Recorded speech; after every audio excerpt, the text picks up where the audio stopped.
అందరికీ నమస్కారం. నేను మీ Sangeetha. Welcome to mom Geetha steps. ఈరోజు కూడా ఒక మంచి ఇంట్రెస్టింగ్ టాపిక్తో మీ ముందుకు వచ్చేసాను. ఈరోజు మనం ఏం చూడబోతున్నామంటే గర్భధారణ సమయంలో ఎలాంటి వాసనలు అస్సలు మనం పీల్చకూడదు. ఈ వాసనలు పీలడం వల్ల బేబీకి ఎంత ప్రమాదమో వివరంగా ఇప్పుడు మనం తెలుసుకుందామా? అంతకంటే ముందు ఒకవేళ మీరు కనుక మన ఛానల్ మొదటిసారి చూస్తూ ఉంటే తప్పకుండా మామ్ గీతా స్టెప్స్ సబ్స్క్రైబ్ చేసుకోండి. సో ఇంకెందుకు ఆలస్యం, లెట్స్ స్టార్ట్ అవర్ వీడియో. గర్భం దాల్చడం అనేది తల్లికి మాత్రమే కాదు, ఇంటిల్లపాదికి సంతోషాన్ని, ఆనందాన్ని, ఉత్సాహాన్ని కలిగించే ఒక పండగ లాంటి తరుణమని చెప్పాలి.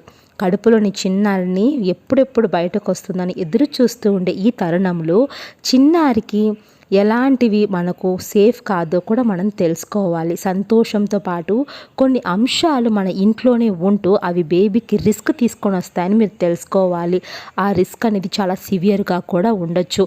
బేబీకి అబార్షన్ అవ్వడము, ప్రీనేటల్ ప్రాబ్లమ్స్ రావడము, ఫీటల్ ప్రాబ్లమ్స్ రావడము, బేబీ యొక్క కాగ్నిటివ్ డెవలప్మెంట్ని కూడా ఇంపాక్ట్ చేస్తాయి.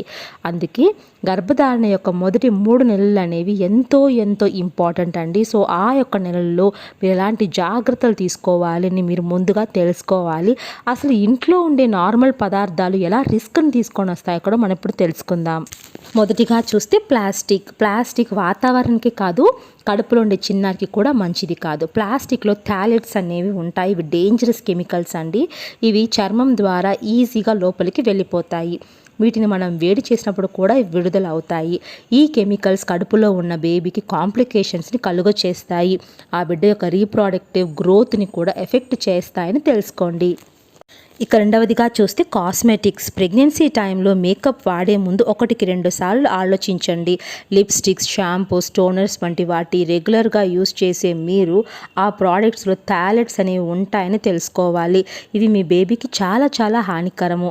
వారి బరువు మీద కూడా ప్రభావాన్ని చూపిస్తాయి. మానసిక ఎదుగుదలను కూడా ఎఫెక్ట్ చేస్తాయి. ప్రెగ్నెన్సీ టైంలో జెస్టేషనల్ డయాబెటీస్ యొక్క రిస్క్ వచ్చే ఛాన్సెస్ కూడా ఉంటాయి. స్టడీస్ ప్రకారము టాక్సిన్స్ ఎక్స్పోజర్ అనేది ఎక్కువగా మనకు తగిలితే అది ఖచ్చితంగా బేబీకి ప్రాబ్లమ్ని కలిగిస్తుందంట. ముఖ్యంగా విటమిన్ ఏ యొక్క సింథటిక్ ఫార్మ్ అనేది ప్రెగ్నెన్సీ టైంలో వాడడం మంచిది కాదు. బర్త్ డిఫెక్ట్స్, అబ్నార్మాలిటీస్ వచ్చే ఛాన్సెస్ కూడా ఎక్కువగా ఉంటాయంట. కాబట్టి మీరు వాడే ప్రోడక్ట్స్ మీద ఉండే లేబుల్ని జాగ్రత్తగా చదివే యూస్ చేయాలి. ఇక మూడవదిగా చూస్తే మస్కిటో స్ప్రే మరియు రిపెల్లెంట్స్. మస్కిటో రిపెల్లెంట్స్ అనేవి ఎంతో హ్యాండీగా ఉంటాయి.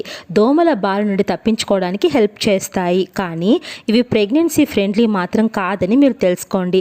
ఎంత సేఫ్ ప్రోడక్ట్ అయినా కొద్దిగా అయినా సరే ఇందులో DEET అనే ఒక కెమికల్ అనేది ఉంటుంది.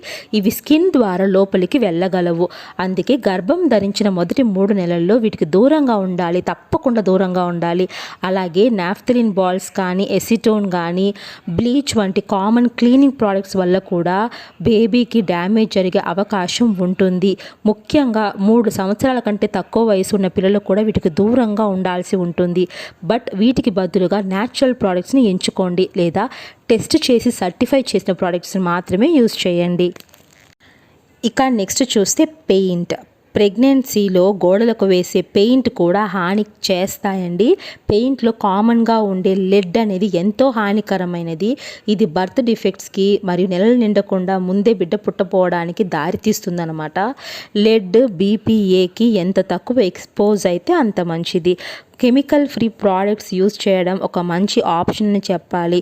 మీరు ఉండే ప్రదేశానికి ఎంత వెంటిలేషన్ ఉంటే అంత మంచిది. ఇక నెక్స్ట్ చూస్తే ఇండోర్ పొల్యూషన్. ఎయిర్ పొల్యూషన్ అనేది ఇంటి నుండి బయటకు వెళితే మాత్రమే వస్తుంది అనుకుంటే ఇది పొరపాటే అని చెప్పాలి. ఇంటి లోపల కూడా పొల్యూషన్ లెవెల్స్ తక్కువగా ఏమీ లేవు. అవుట్డోర్ పొల్యూషన్ ఎంత ప్రమాదకరమో ఇండోర్ పొల్యూషన్ కూడా అంతే ప్రమాదకరం. మీరు పీల్చే గాలిని పొల్యూట్ చేసే వస్తువులు ఇంట్లో ఎన్నెన్నో ఉంటాయి. అందుకే ఇంట్లో ఎయిర్ ప్యూరిఫైయర్ లేదా హ్యూమిడిఫైయర్ని ఇన్స్టాల్ చేసుకోండి. ఇవి ఇంట్లో గాలిని రీసైక్లింగ్ చేయడం మాత్రమే కాకుండా బ్యాక్టీరియా, వైరస్, క్రిమి కీటకాల నుండి పూర్తిగా దూరం చేస్తాయి. సో గర్భవతులు, మీరు మీ చిన్నారి హెల్తీగా ఆరోగ్యంగా ఉండాలంటే ఎలాంటి వాసనలు మనం పీల్చుకోకూడదు వివరంగా చూసాం కదా. ఐ హోప్ ఈ వీడియో మీకు యూస్ఫుల్గా ఉందనుకుంటున్నాను. యూజ్ అనిపిస్తే please like, share and subscribe. Thank you so much for watching.